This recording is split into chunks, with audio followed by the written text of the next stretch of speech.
I wish to read some out of the scriptures tonight, the 17th chapter of St. Luke, and beginning with the 26th verse.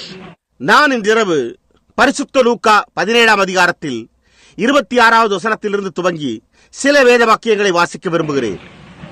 And as it was in the days of Noah, so shall it be also in the days of the Son of Man. நோவாவின் நாட்களில் நடந்தது போல மனுஷகுமாரனுடைய நாட்களிலும் நடக்கும். They did eat, they drank, they married wives, they were given in marriage until the day that Noah entered in the ark, and the floods came and destroyed them all. Noah பேடைக்குள் பிரவேசித்த நாள் வரைக்கும் ஜனங்கள் புசித்து குடித்தார்கள், பெண் கொண்டு கொடுத்தார்கள். ஜலப்பிரளயம் வந்து எல்லோரையும் அடித்து போட்டது.